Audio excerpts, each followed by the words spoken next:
Here we are, just outside the castles of Babble, where King Berkey and his little jester Badger like to stroll around, looking at board games that were planted in the years gone by, and seeing which of these are still standing in the woods of Evergreen.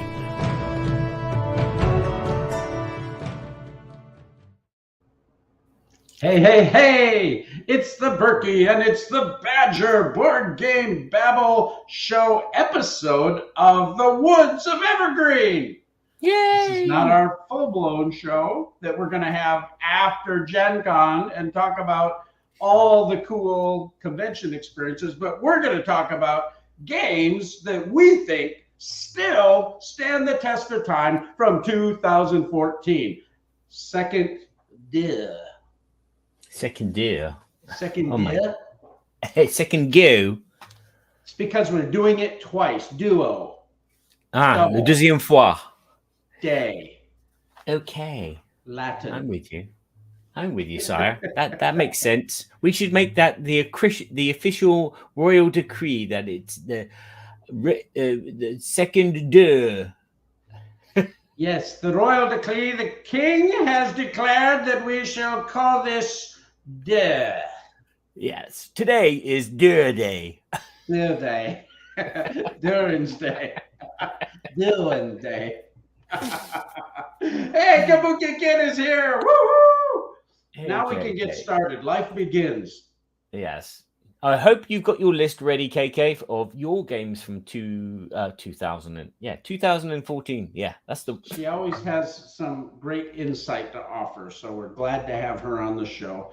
And anybody else that joins, welcome, welcome. This will be broadcast on our YouTube channel and where you find Berkey and Badger on audio after the fact. But Kabuki has given us permission to begin. You may now begin. I think that's the king's role, though, isn't it? No, it could be. It could be. I think she's starting to think she's usurping authority. Trigger's here! Woohoo! There's a face So good to have Trent on the show too. So let's just jump right into this. Games from 2014. I got to tell you, last time we did 2013, our second round, and I felt like, oh boy, we can do this year 3 times easy because there's so many games in the list for me anyway. But when I went to 2014, I went, oh my goodness. You're listing a couple games that I could have listed, and there's a whole bunch more. 2014 seems like an amazing year for my perspective. Okay. Yeah. Yeah. Not for me. Unfortunately, I saw one game on my list from the games that came out in 2014, which I bought, I think, a year after it came out, and it still hasn't been played. Oh no. Yeah. Oh no. I have some of that too, though. Not that I picked it up in 2014 and hoarded it though for 9 years. Don't do that. Yeah. It's like I picked it up after the fact and hoarded it for 2 or 3 years and not played it. Yeah, it's just a horrible feeling. We do these episodes and I look back and I go, oh, that's a good game. Yeah, that's a good game. That might be a good game, but I haven't played it. But it's there. It's like, And that's the set. This is a whole nother topic we could have. We should do another show on the full Board Game Babble show, where we just talk about games that we have on our shelf of same that we wanted to play, but for whatever reason, other games have taken over its importance. Yeah. Good idea. I have a bunch. Yeah. And I think that's a problem that a lot of us may have. Yes. Okay, number 1. I'm going right into it, baby. I'm going with the Push Your Luck game from Alexander Pfister. Wait for it. Yeah. Port Royal. Now, I probably jumped the gun a little bit. We should have mentioned the games that we already picked last time. Maybe we should do that real quick here first. Could you run through last selections? Yes. Berkey picked Orleans, Orleans. the sheriff of Nottingham, Yes, the as good well sheriff. as the Imperial Settlers. Yeah, Portal Games, baby. Oh, yes. Whereas myself, I picked Splendor, the sheriff of Nottingham. Sheriff. There's a surprise. The good And the sheriff. game Abyss. Abyss. Mm, Love that. love it. All those games are big time loves. Yeah. All right. So my number one of this next round, The is deer. Port Royal Alexander Pfister. Now Mhm. you're showing the picture of the original Pegasus Spiel box. They Yeah. have a new big box that has a few expansions, but you're just a bunch of pirates. And you Okay. know why pirate jokes are funny, don't you? Because you tell them in a funny voice. Because they just are. Oh, okay. So, uh, this is your classic push your luck type of game. And you are playing down your cards. The back of the cards actually represent coins.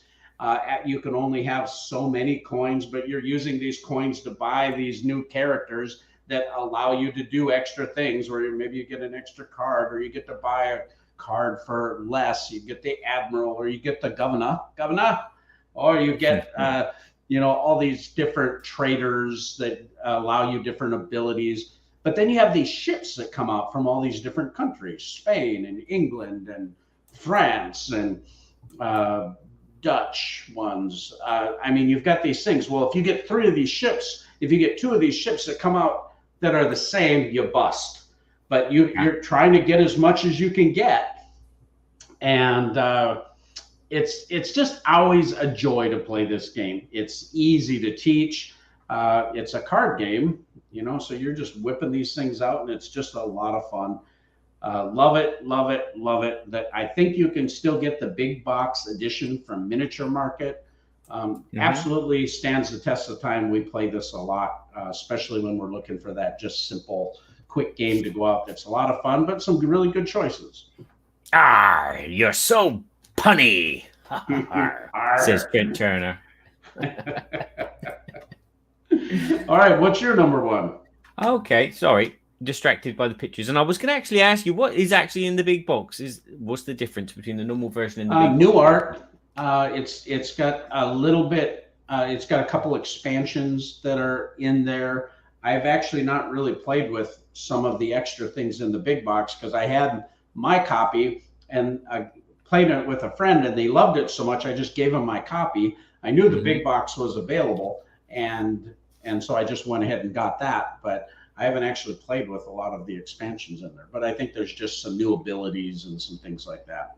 Yeah. I think that's one thing that we can get away with, is not playing all the expansions for a game.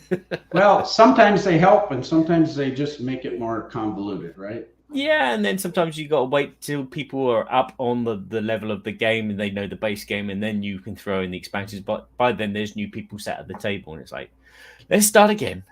But anyway, another subject for another show. It does have a bigger box too. That's why they call it big box. All right. It's actually bigger. Okay. All right. So go my bigger, first go home. big or go home. So my first pick from the second time around is a game which has been mentioned by Kabuki. She mentions paperback, but it's not that. It's this small, not big box called Onitama. from Love, Arcane Wonders. From our sponsor, Arcane Wonders. Yeah. Full disclosure. They Yes, did not pay us to mention this game. No. We did not make a multi-$1,000 video about it. But no, it's chess for people that like chess but don't like the bigness of chess and don't like having all the complicated things about chess, which is why I like it. It comes with this very small 5x5 grid rolled up neoprene mat, which is lovely.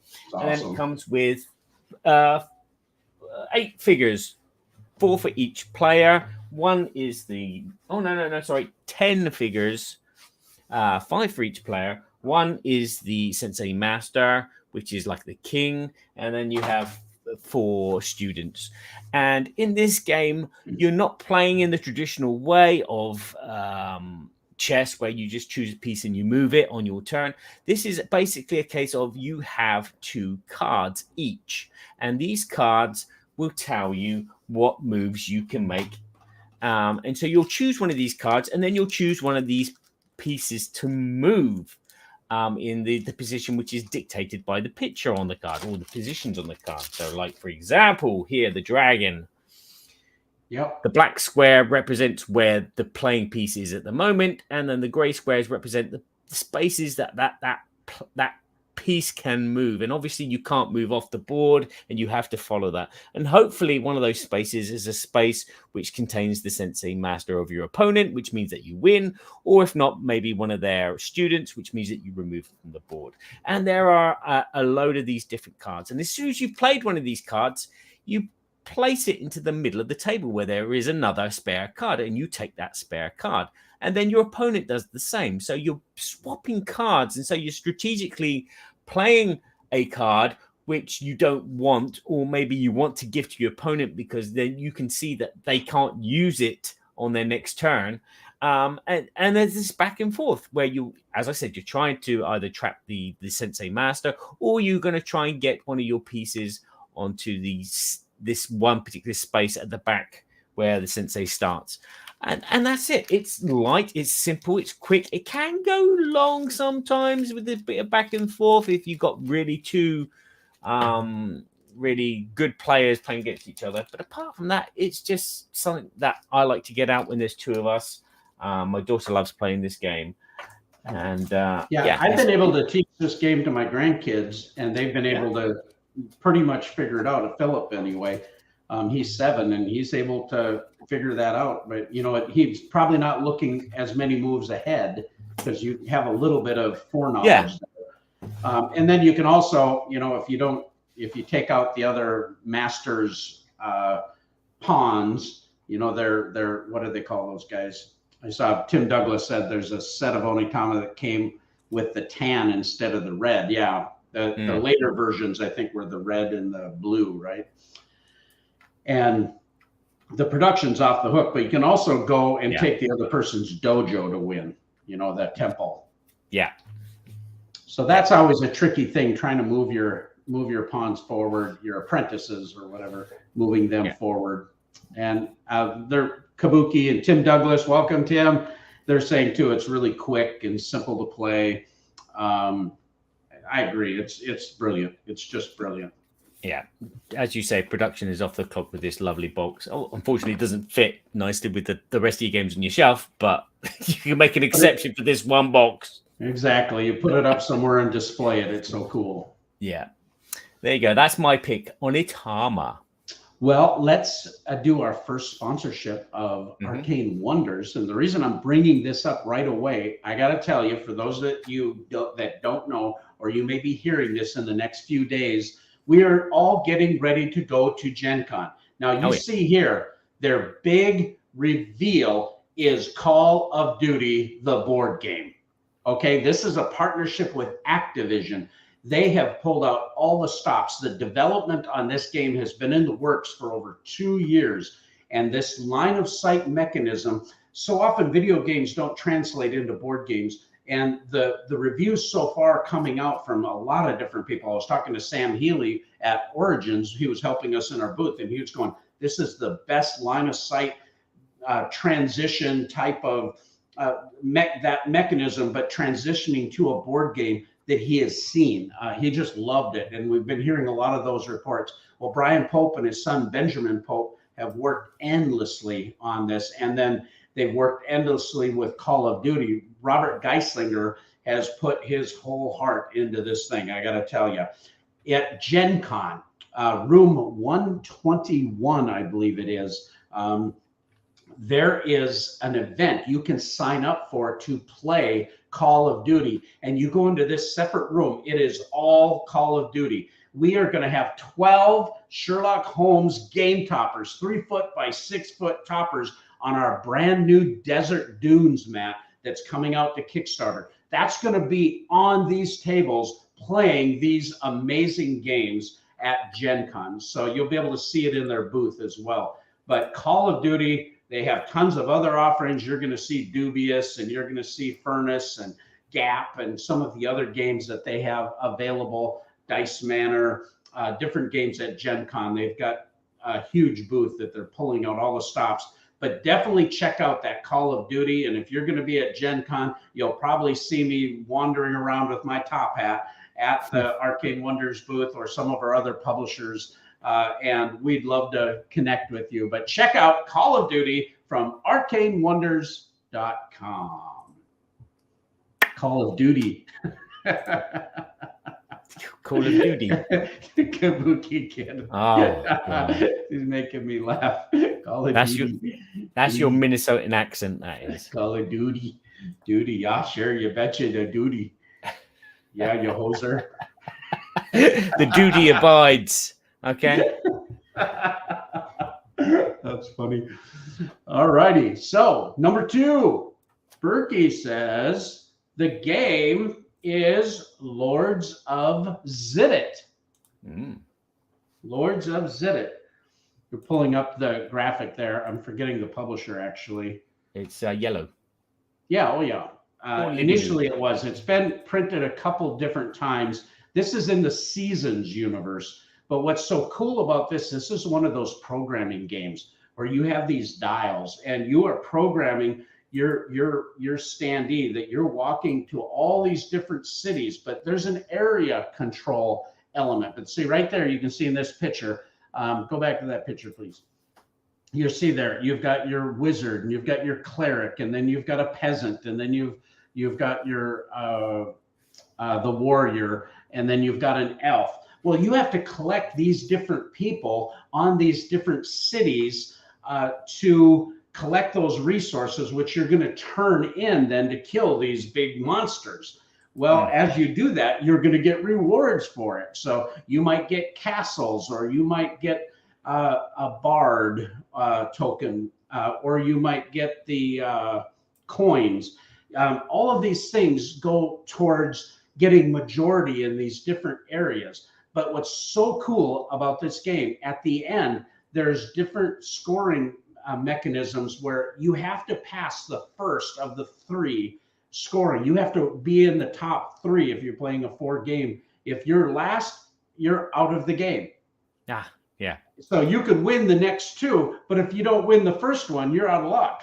So it's a super cool mechanism where you've got to kind of do a lot of everything, and you don't really know. There's one big treasure chest in the center that you can put tokens in, and the majority is going to get points for that, of course. But it's a little bit hidden unless you can remember really well. The production's really fun. We play this with my family all the time. Every time we play it, we all just love it. You're trying to get to those locations and programming. Are they going to go there, or am I going to get there before them? And if they go there, they're going to get the mage before. I need them to get the mage so I can get the wizard. I mean, there's that super fun tension, and I love this game. Lords of Ziddit, I think it definitely stands the test of time. I have it rated a 10 on my BGG account, so there you go. Wow, I would have never thought that. But yeah, I know that I've played it, but I couldn't remember anything about it. And as you've explained it, it all came flooding back, and yeah, I lost. I was I was last on one of the things, and that was it. I was eliminated. Certainly. Yeah, it's on my definitely my top 20. So yeah. So moving on to my number 2. My number 2 comes in a very special box, which was given to me by our king. It was a gift very early on. This wooden box, and it did, and it still does actually contain a card game, a 2-player card game. Does that ring any bells? Yes, it does. Yes. Da-da-da, da-da-da. Yeah. It's actually Star Realms. Now, the box I have here is Star Realms Frontiers, which is a later version of the game. But I keep the game and because it can be mixed together. So there's a bit in this box, and then there's this box, this is all the drafting cards. And as you can see, there's quite a lot of drafting cards. This is a deck builder, and so in this box is all the basic startup cards. You have two different types. You have types which attack and types which generate currency. And as I said, it's a basic deck builder, and it's basically meant for 2 players. Although, as I said, with this Frontiers, you can play 4 players, but it's 2-player. And you're basically just playing all your cards on your turn, activating everything on it to buy cards from the middle of the pool, and then attack your opponent and whittle down their authority down to 0, which would make you the winner. And it's as simple as that, but it's the combinations of the 4 different races in the game which make it interesting. Do you really invest in the blobs and just get everything blobs because they can combo off of each other? Or do you go down the route of just having a bit of everything? Because a bit of everything is good. You know, you have the scrappers, which will allow you to get rid of cards from your deck entirely. You have the Imperials, which I think are the attackers, the main attackers. You have the other ones, which are the rebuild your authority. So every time you get hit, you can just like build it up, and you can play these bases, which you can stay on the table for a little while, which will protect you from being attacked. It's relatively quick playing, and there are so many expansions for it now and extra cards which will spice it up. You can have like commanders come in, you can have these new freights that come in, and other things. And this game is just snowballed and snowballed. I love playing this game, but again, it's finding someone to play it with sometimes. But luckily, you can play online with the wonderful app which came out at the same time.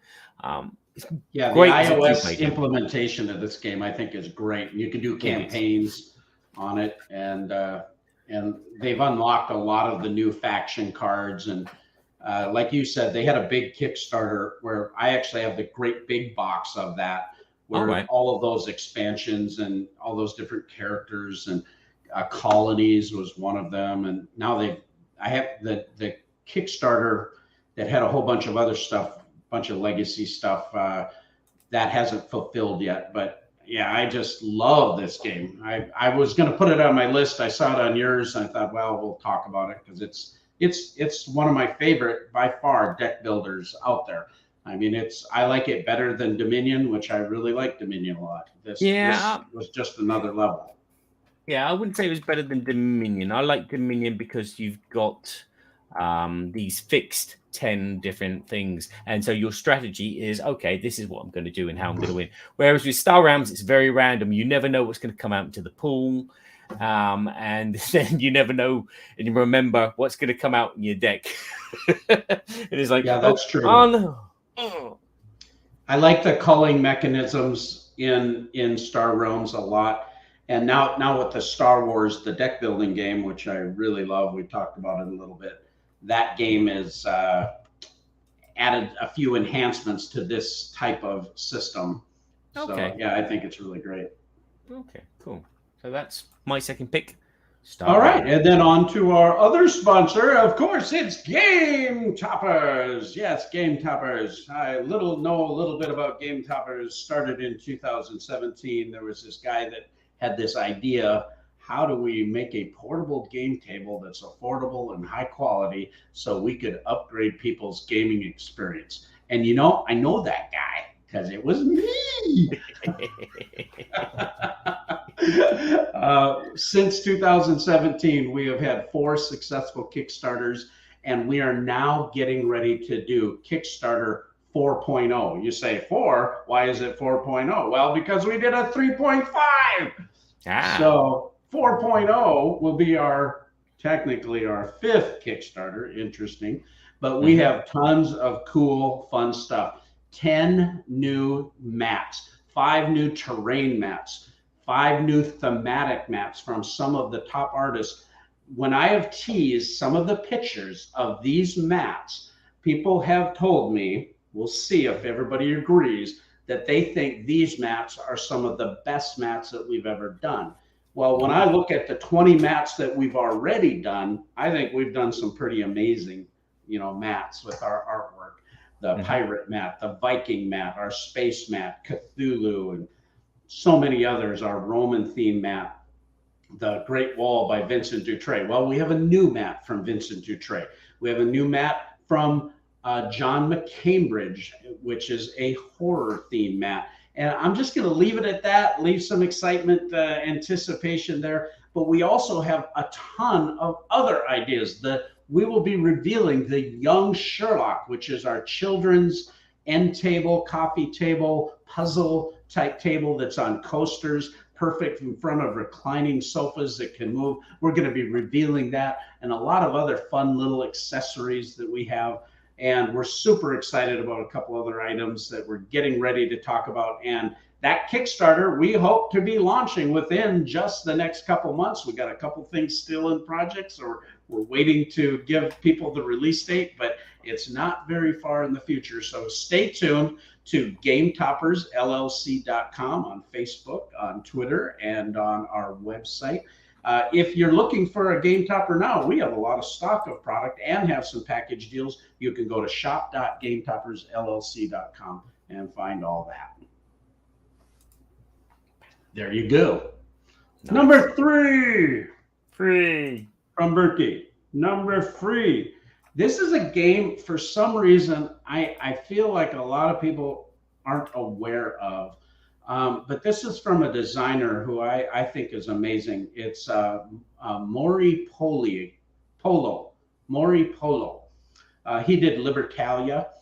This game was produced by Simon. I don't believe this went to Kickstarter, if I remember right. I think they offered this for real. But it's called Dogs of War.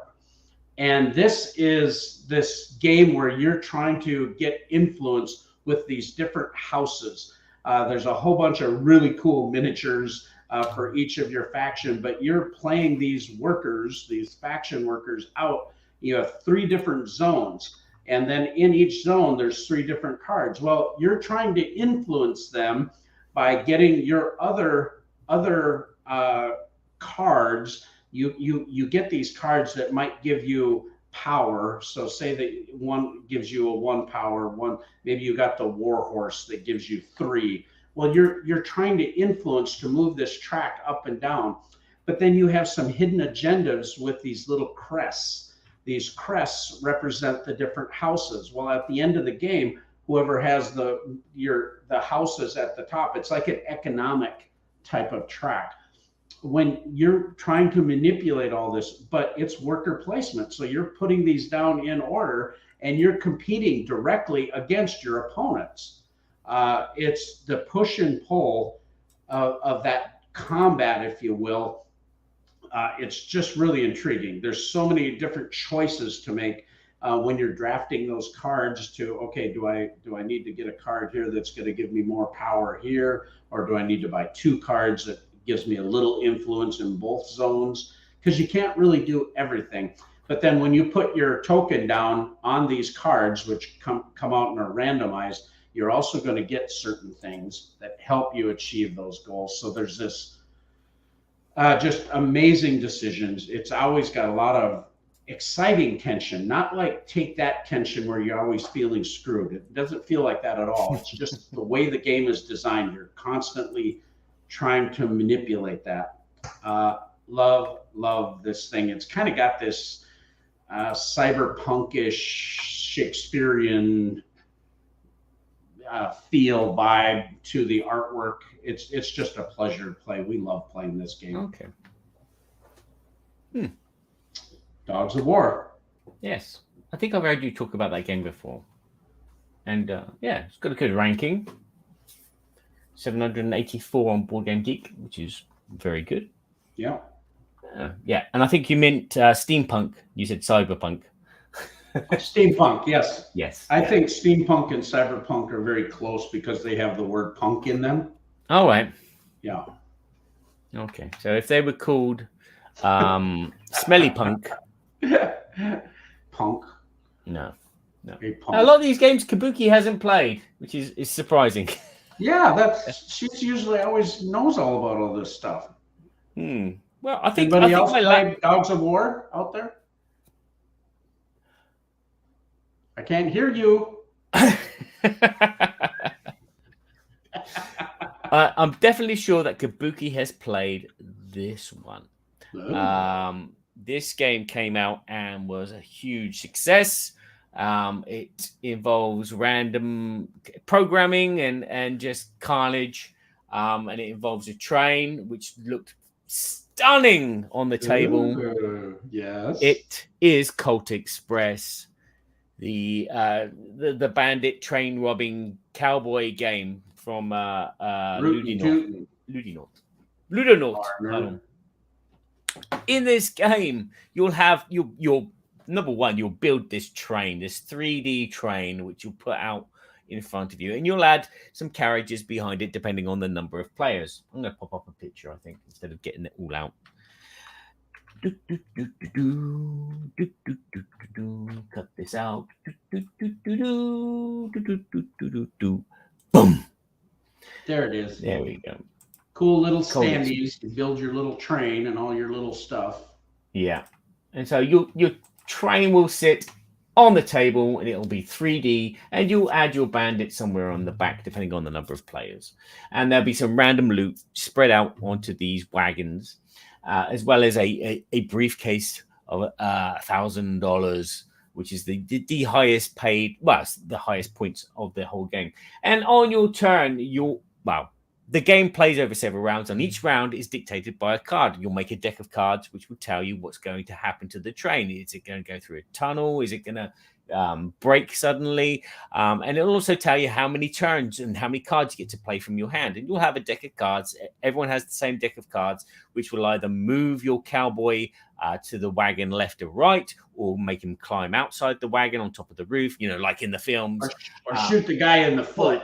Yeah, or shoot a guy, or hit a guy, or just take some loot. And you're in turn order around the table. You'll all play a card. And this is the programmation of the game. And once everyone has played their cards, dictated by the main card, which tells you what the round is, you'll flip the deck over, and then you'll play out the actions, moving a cowboy or shooting another cowboy. And this will cause absolute carnage, especially if you've been shot if you've been punched and because you're in the same wagon as another character who punches you, you'll get placed into the wagon behind. And if that happens, then all your programming is totally out of whack.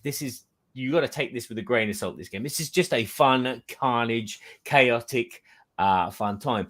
And that's basically what you're doing. You're just going around trying to collect as much loot as possible, trying to shoot as many people as possible as well, because that will gain you an extra bonus points if you fired off the most shots. And as I said, you're just trying to take as much loot before the rounds run out, and obviously be careful, because sometimes some of these round cards will throw you completely off for the next following round. This is a beautiful, stunning game. It plays, I wouldn't say perfectly, but it does play really, really well. I like that picture. That's great. And if you're looking for a chaotic, fun, laugh out loud time, this is a great game to play, because you don't really need to keep score. You just have fun, just having your cowboy having, as many bullets put in him as possible. And each bullet that you take is actually a card which goes into your deck, which then stifles your hand. So yeah, this is such fun. Cult Express. Yes. Kabuki says you should suggest Cult Express as an expansion. So I play plenty of Robo Rally. I've used my programming I'm used to getting my programming goofed up. Yep. And then Chris Ballinger, my buddy. Kabuki Kid, you should suggest Cult Express as an expansion, sliding on ice-covered train car roofs, only being able to see so far in the snow.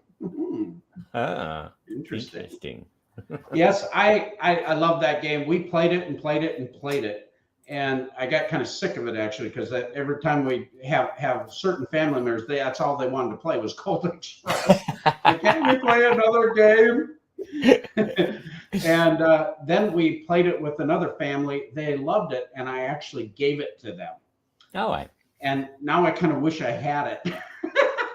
But that's the good thing about this game. This game is still available. It's still an evergreen in the world of board games, and it's like 9 years old, which is Well, it would look great. perfect on our new Old West train themed map because it's designed with. We just did a partnership with Final Frontier Games with their Coloma expansion, and we actually are doing our Old West map in a couple sizes directly for them, and then we'll be offering that map in all of our other sizes. But Colt Express, the color palette is like perfect, and it's that Age of Steam.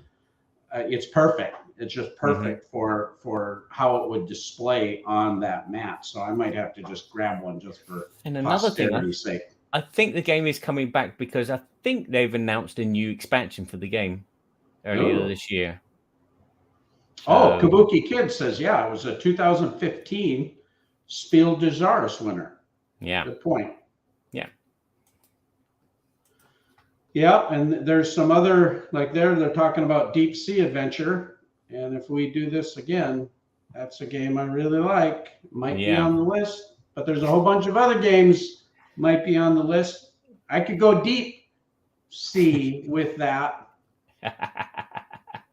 I'm just scrolling back up to see what other games Kabuki mentioned. She mentioned Orni. Onirim. Oh, a good solo card game. Onirim. Yeah. She also mentioned One Night Ultimate Werewolf, Spyfall, and Deception Murder in Hong Kong. Yeah, I like that one too. Yeah, I would love to have played Spyfall. But yeah, that was a big deal when that one first came out. Yeah, we were seeing code names and all those quick games, and they were getting so much publicity that the buzz was just going wild on some of those games. Yeah. Well, there you go. There you go. 2014. Duh.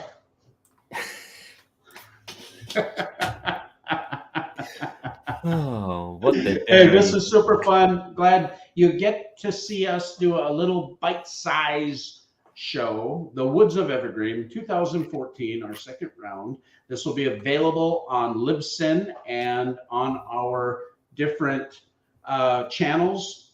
So you can catch this if you missed this show live. You can listen to it and share it and subscribe to Berkey and Badger Board Game Babble on YouTube, Libsyn, and on other Twitterverses and Facebook sees. And it's all not that. Twitter anymore, is it? Twitwat, whatever it is. Yeah. But we're still there. So yeah, we're still there. Yeah, we're still there. We don't really read it anymore, but we're there. I didn't read it to begin with.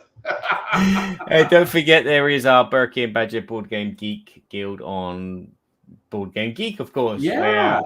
I post a couple of days in advance whenever a show is going to be up. And also once the show is edited and post polls there as well for you to Guild read. 2248. Yeah, that'd be us. 2248. You can get all your duty there. Yeah. It's a very cold site. Oh, cool site, sorry. Cold Express. Yeah. It's very expressive. Yeah. That's the other thing. X or Threads. X or Threads. I don't even know what he's talking about. X is the new Twitter and Threads is the new kind of Facebook thing, I think. Oh, I hate it all. Yeah. I hate all of them in the world. Where's MySpace gone? Yeah, bring back MySpace. All right, this was super fun. Thanks everybody for joining. We hope you enjoyed it. Have a great day, and we'll be back after Gen Con. Stop at the Arcane Wonders booth check out Call of Duty, and you will be able to also see Berkey there with his top hat. And you'll see us at a lot of our other vendors' booths, Lucky Duck Games and Capstone Games and Arcane Wonders booth and Renegade Game Studios, AEG, Thunderstone Games, all kinds of publishers that have game toppers. You'll see me milling around. Love to take a selfie with you and hopefully connect a little bit. So With that, send us on all out. Ciao.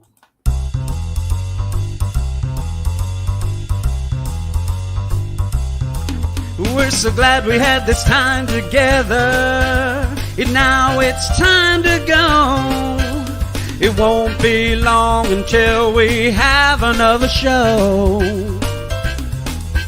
So keep us in mind, get online. Berkey and Badger will be back in no time. In no time. He said it.